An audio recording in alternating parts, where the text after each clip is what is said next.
As-tu déjà remarqué que, malgré une douche quotidienne, une odeur persiste et ne disparaît pas complètement?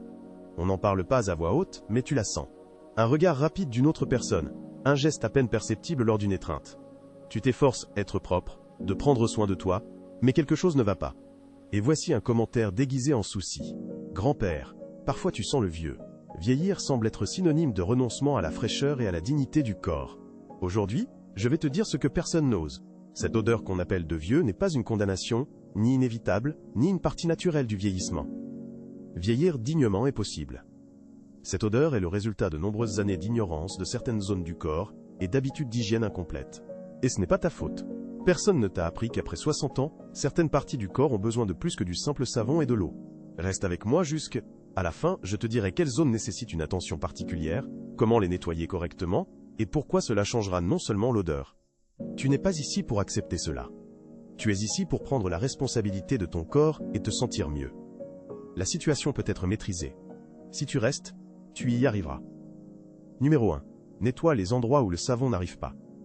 Il n'y a pas de signe plus évident du temps que cette sensation subtile que le corps a changé, même si tu ne peux pas expliquer quoi exactement.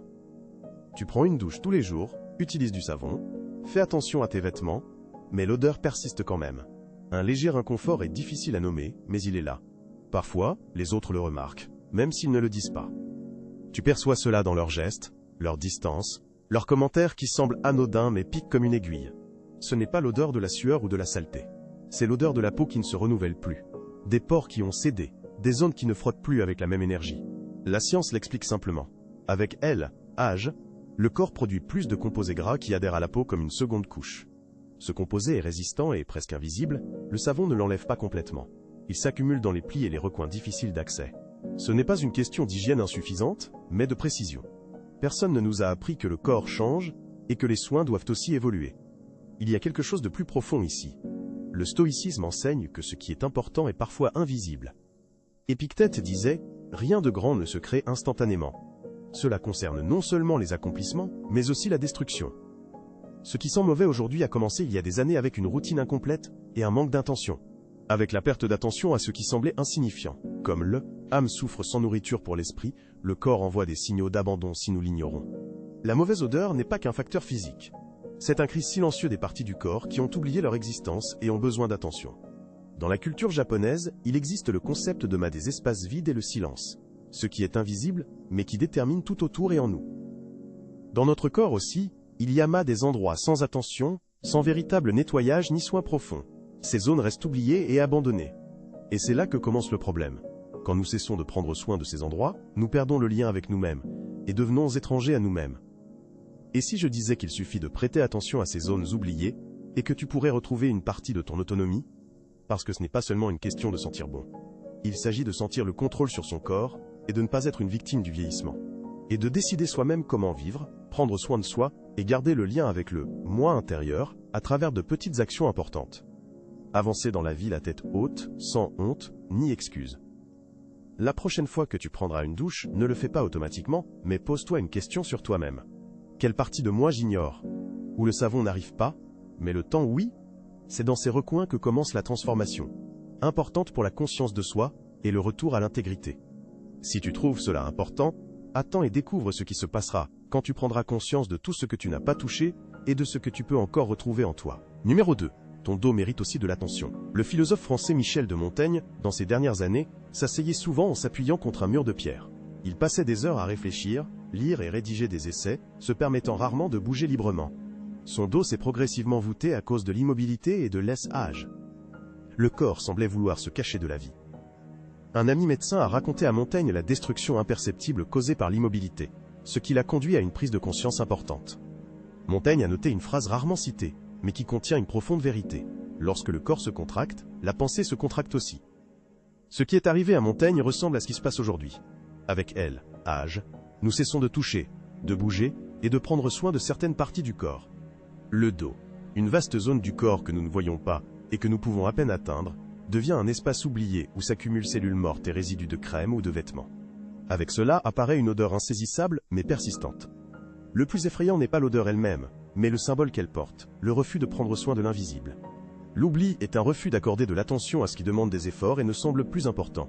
Le stoïcisme parlait de l'influence de l'invisible sur le visible. Sénèque a noté.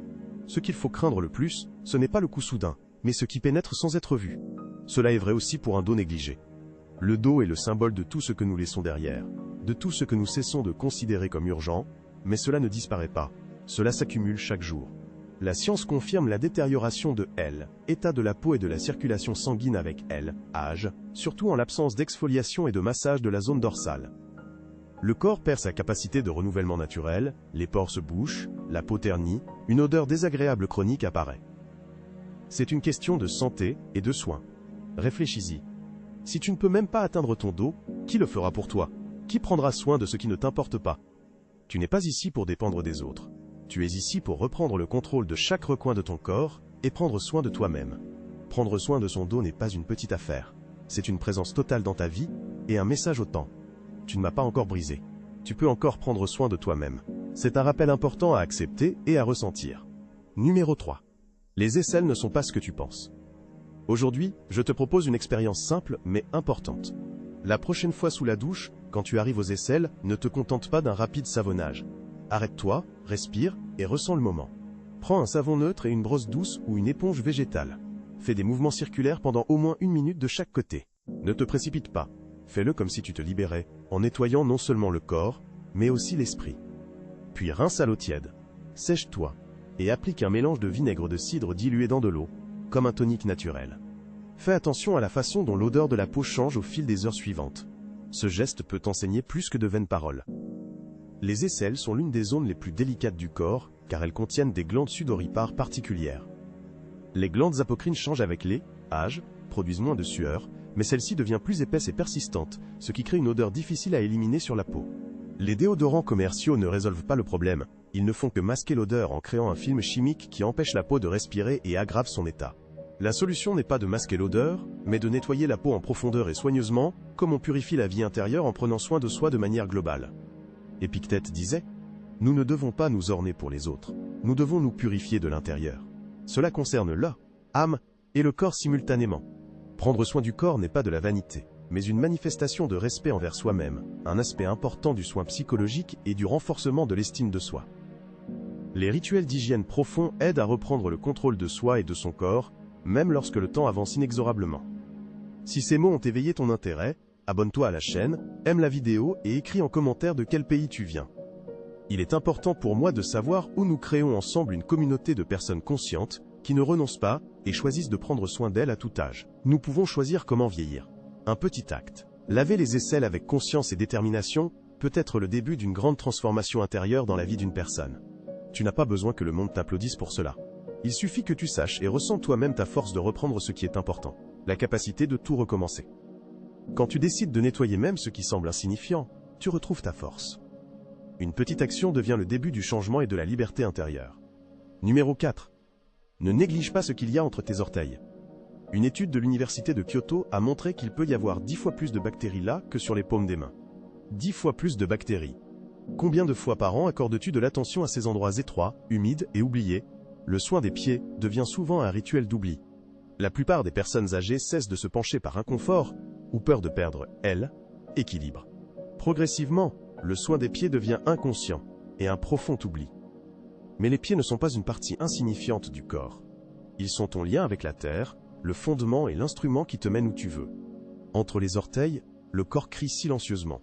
Une odeur désagréable, des mycoses, une peau morte. Ce ne sont pas seulement des problèmes esthétiques. Ce sont des signes que l'essentiel est négligé et demande soin. Dans la philosophie stoïcienne, il n'est pas coutume de négliger le petit. Marc Aurèle avertissait, tout ce qui... Un rappel de l'importance même des détails les plus insignifiants dans la vie. Il semble que le manque de soin entre les orteils soit une petite chose, mais il contient tout un cosmos de sentiments et d'expériences cachés profondément dans l'âme. Fais l'exercice maintenant ou avant de dormir. Assieds-toi dans le silence, trempe tes pieds dans de l'eau tiède avec du sel de mer ou du vinaigre pendant 15 minutes. Sèche lentement tes pieds avec une serviette, en passant entre chaque orteil. Ne te contente pas de sécher, observe et ressens chaque contact. C'est comme nettoyer les vieux recoins d'une maison abandonnée. Un geste simple qui devient un acte d'amour envers toi-même et ton corps. Si tu veux aller plus loin, applique une goutte d'huile d'arbre à thé, un antiseptique naturel, et laisse agir pendant que tu respires profondément. Ce rituel n'est pas seulement pour les pieds, mais pour ta dignité. pour le respect de toi-même et de ton corps. Maintenant, demande-toi. Qu'est-ce que tu ignores encore parce que c'est inconfortable ou semble insignifiant? Quelles autres parties de ta vie sont remplies d'humidité, d'abandon, de restes que tu portes sans t'en rendre compte? Le corps parle à travers les pieds. Quand le corps parle à travers les pieds, il parle du fond. Souviens-toi, ce que tu ne vois pas te définit aussi. En décidant de regarder à nouveau là où les autres ne regardent pas, en nettoyant l'insignifiant, tu deviens maître de ton corps, de ton temps et de ton chemin. Parce que dans le soin, il n'y a pas de petites choses. Il n'y a que la présence, la conscience et l'amour de soi dans chaque action, absence de la sensation d'avant. Tu es venu ici pour retrouver une présence complète dans la vie, prendre conscience des changements de ton corps et apprendre à les accepter avec respect et soin. Le 5e point, les zones intimes ne se nettoient plus comme avant. Le corps commence à se comporter comme un vieil invité. Présent, mais réagissant différemment. La peau devient plus sensible, les muqueuses changent, les odeurs se transforment de manière inattendue. Sur cet aspect intime, beaucoup se taisent, cachant leur peur et leur honte. Les gens cessent de poser des questions et de parler de ces changements, car ils considèrent ces zones comme moins importantes, mais c'est une erreur. Ces zones sont plus importantes qu'il n'y paraît. Les zones intimes des hommes et des femmes changent profondément avec elles. Âge, le pH acido-basique change, la microflore qui protège des infections s'affaiblit. Les produits d'hygiène courants, savons parfumés, déodorants intimes, douches vaginales agressives, deviennent des ennemis, détruisant la protection naturelle. Le résultat, pas seulement une irritation ou des démangeaisons, mais une odeur acide persistante, qui n'est pas liée à un manque de propreté, mais à un manque de respect et de connaissance. La science moderne confirme. Les zones intimes n'ont pas besoin d'un nettoyage excessif, mais d'un soin doux, attentif et conscient avec un savon neutre sans parfum. Il est important de sécher la peau avec précaution, en évitant les frottements intenses, pour préserver la barrière naturelle et la santé des zones intimes. Le linge en coton permet à la peau de respirer et évite un contact prolongé avec l'humidité. Ces détails font la différence entre fraîcheur et inconfort dans le corps humain. L'essentiel est de changer notre attitude envers les parties intimes du corps, de cesser de les considérer comme honteuses et indignes d'attention, et de les accepter comme une partie naturelle de soi. Le stoïcisme enseigne que rien de naturel ne doit provoquer de honte. Épictète disait que la nature humaine mérite d'être acceptée avec dignité et sans dissimulation. Une grande vérité est cachée ici. Prendre soin des zones intimes n'est pas indécent, mais un acte de respect envers le corps qui nous soutient et nous accompagne tout le temps. Le corps est vivant, sensible, ayant traversé les batailles de la vie. Comment ne pas le vénérer? Saint Augustin parlait de la beauté reconnue tardivement, mais profondément appréciée. Cette phrase s'applique à notre corps, que nous découvrons avec plus de conscience et d'attention que jamais auparavant dans la vie. Les zones intimes ne sont plus lavées comme avant, parce que nous avons changé. Ce n'est pas une perte, mais une évolution de notre relation à nous-mêmes. Aujourd'hui, il est important de voir ces zones, non pas comme un passé, mais comme une partie essentielle de notre présent et de notre présence dans le monde. L'odeur du corps n'est pas seulement un phénomène physique, mais aussi le reflet des émotions. Le sentiment de culpabilité, de honte ou de désunion se manifeste à travers le corps et ses odeurs. Avec un soin conscient, le corps change. L'énergie revient, la confiance apparaît, que l'on peut ressentir même dans le silence et le calme. Aujourd'hui, en touchant une partie de toi que tu évitais, fais-le comme un acte de réconciliation. Pas pour les autres, mais pour toi-même, le vrai toi. Tu peux encore le faire. Tu es encore là. Ton corps mérite des caresses avec dignité, un nettoyage conscient et des soins délicats. Prendre soin du corps doit être aussi doux que prendre soin du sacré. C'est un acte d'amour et de respect envers soi-même. Le cou et la zone derrière les oreilles en disent plus sur toi que les mots. Là, le temps s'arrête sans permission, laissant ses traces. Tu ne remarques pas immédiatement les changements dans ces zones, mais ceux qui t'entourent les voient. C'est une partie subtile, presque invisible, mais importante du corps. La peau y est plus fine et plus délicate, et l'odeur s'accumule progressivement, devenant une partie de toi, comme une signature involontaire du temps. Au début, l'odeur est à peine perceptible, mais chaque jour elle devient plus forte, et le plus désagréable est de réaliser que les autres la sentent. Tu t'habitues à ton corps au point de le considérer comme normal. Dans de nombreuses cultures anciennes, le cou était considéré comme le lieu de connexion entre le corps et l'âme. Dans la médecine traditionnelle chinoise, le cou est une zone clé pour la circulation de énergie vitale qui. C'est logique, le cou soutient la tête et maintient équilibre. Le cou est le vestibule de notre voix. Derrière les oreilles, dans des courbes discrètes, se trouvent des glandes qui sécrètent le sébum, la sueur et les déchets naturels. Si ces glandes ne sont pas correctement nettoyées, elles deviennent une source d'odeur rance dont personne ne parle, mais qui reste après les câlins ou une conversation. La négligence ne commence pas par la paresse, mais par la précipitation. Quand on se lave sans réfléchir, on se rince à la hâte, en pensant que le cou se nettoiera tout seul. Avec l'âge, les mouvements ralentissent, la souplesse diminue, et il est facile de ne pas atteindre les coins du cou, le savon touche à peine la peau, la serviette n'y parvient pas. Le corps commence à envoyer des signaux de négligence non pas à cause de la paresse, mais à cause de l'habitude de négliger les petits soins personnels. Sénèque disait « Nous vivons comme si nous allions vivre éternellement, et ne touchons pas à ce qui est le plus important, comme si demain n'arriverait jamais. » Ces mots résonnent particulièrement quand on pense au corps et à ce qu'on ignore chaque jour, parce que cela semble insignifiant. L'insignifiant a aussi une voix. L'insignifiant fait partie de notre vie, nécessitant attention et soin chaque jour. Fais une expérience ce soir. Passe un coton humide derrière les oreilles avant de dormir. Juste ça. Regarde la teinte et l'odeur. Ce n'est pas ton inévitable, mais le résultat d'une zone oubliée. Le simple fait de remarquer rend le contrôle possible. Tu peux changer quelque chose. Il est encore temps de prendre soin des petits détails qui ont une grande importance. Ce n'est pas une question d'esthétique ou de plaire aux autres. Il s'agit de redonner au corps la dignité que le temps essaye de voler. Peu importe ton âge, ce qui compte, c'est que tu choisis comment sentir et te présenter au monde. Tu choisis comment te sentir dans ton corps, même dans les coins invisibles et dans le silence. Après tout, ta présence commence dans les détails que personne ne voit, mais que tout le monde ressent. Tu ressens ça aussi. Numéro 7. Tes vêtements font partie de l'hygiène. Ce que tu portes chaque jour parle de toi autant que ton corps, ton regard ou ta voix. Il y a une erreur silencieuse qui s'insinue avec les années. Nous pensons que les vêtements ne sont qu'une enveloppe extérieure et un accessoire, que l'on les porte sans y réfléchir. Cependant, avec âge, le lien entre le corps et le tissu devient plus intime et décisif. Les vêtements commencent à parler de toi aussi fort que tes mots et tes gestes. La sueur ne évapore plus comme avant. Les glandes fonctionnent différemment, et la peau libère d'autres composés, modifiant les processus habituels du corps et la sensation sur la peau de chaque personne au cours de la journée. Si les vêtements ne sont pas entretenus consciemment, ils deviennent une seconde peau qui retient les odeurs, l'inconfort et même la tristesse, transformant les habits quotidiens en source d'émotions et de souvenirs désagréables. La question ne se limite pas au changement quotidien des vêtements, il est important de comprendre que les fibres textiles accumulent une histoire, les traces d'une journée chaude, les résidus de crème et les huiles naturelles du corps qui s'imprègnent dans le matériau.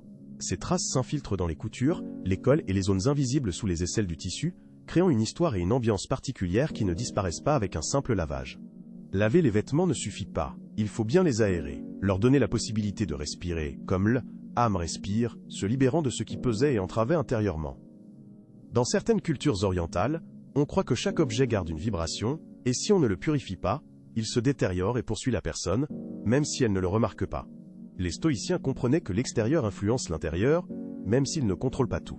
Marc Aurèle s'habillait sobrement, dignement, évitant les excès et montrant du respect pour lui-même et le monde. Aujourd'hui, nous pensons souvent que renoncer à la mise en scène permet de négliger son apparence, oubliant que la présence commence précisément par la façon dont tu sens et ressens tes vêtements. As-tu déjà senti l'odeur de vêtements propres mais moisis? Cette odeur d'impureté et d'humilité qui rappelle que tu n'es pas ici pour l'humilité, mais pour la vie et la conscience. Je t'invite aujourd'hui à ouvrir ton placard non seulement pour faire de l'ordre, mais pour réfléchir aux vêtements que tu portes par habitude et à ceux que tu n'as pas aérés depuis longtemps. Quels vêtements te vieillissent? Parce qu'ils te murmurent cela à l'oreille depuis de nombreuses années? Tu ne le remarques peut-être pas? Mais les vêtements influencent ton humeur. Les vêtements peuvent fatiguer ou au contraire, remonter le moral. Un simple geste, comme faire bouillir une serviette avec du vinaigre, peut devenir un acte de renaissance pour toi-même. Faire sécher les vêtements au soleil est aussi un acte de soin de soi, pour que chaque fois que tu les portes, tu ressentes le respect de ce qui te couvre. La transformation ne commence pas par de grandes décisions, mais au moment où tu refuses d'accepter l'odeur d'abandon, ni sur ton corps, ni dans l'espace autour de toi. Quand tu laves tes vêtements avec intention, tu ne nettoies pas seulement le tissu, mais tu te débarrasses aussi d'une couche d'oubli, commençant à avancer en gardant âme en mémoire. Âme se manifeste dans ce qui touche la peau. Si tu es encore avec moi, cela signifie qu'il y a en toi une force qui ne considère pas le vieillissement comme une norme. Au fond de toi, tu sais profondément qu'un long chemin t'attend, plein de changements et de découvertes, qui commencera par un simple geste de soin de soi. Tu as encore de l'énergie à récupérer et une dignité à protéger. Aujourd'hui, nous n'avons pas seulement parlé de pureté, mais de présence et d'attention au corps. Nous avons parlé de rétablir la connexion avec le corps, qui mérite le respect et peut devenir un temple si tu choisis d'y résider consciemment. Cette chaîne rassemble ceux qui ont choisi de prendre soin d'eux-mêmes non par vanité, mais par un amour sincère pour eux-mêmes et leur bien-être. Si cette vidéo t'a été utile, je t'invite à t'abonner et à activer les notifications. Ce n'est pas un simple clic, c'est le symbole de ta décision d'apprendre et de grandir. Je te félicite sincèrement, être arrivé jusqu'à ce moment. Cela te distingue parmi beaucoup et reflète ta résilience et ton désir de vivre. Si tu as ressenti que le contenu t'a touché, laisse dans les commentaires la phrase « Je prends soin de mon corps avec sagesse » et indique le pays d'où tu te connectes. Je suis très curieux de voir jusqu'où ces mots parviennent, pour comprendre que malgré la distance, nous partageons un engagement profond envers notre bien-être. Si dans ta vie il y a quelqu'un qui a besoin d'entendre cela, qui commence à s'oublier, transmets-lui ce message de soin et de soutien. Partage involontairement cette vidéo avec lui ou elle. Parfois, un message opportun peut être le début d'une transformation importante dans la vie d'une personne. Merci d'être avec nous, de nous écouter et d'agir. Ton soutien est très important et inspire à avancer. On se verra très bientôt. En attendant, marche la tête haute, prends soin de ton corps et éveille ton âme. Parce que tu as encore beaucoup à vivre. La vie est pleine d'opportunités et d'épreuves. Et tu es prêt pour de nouvelles découvertes.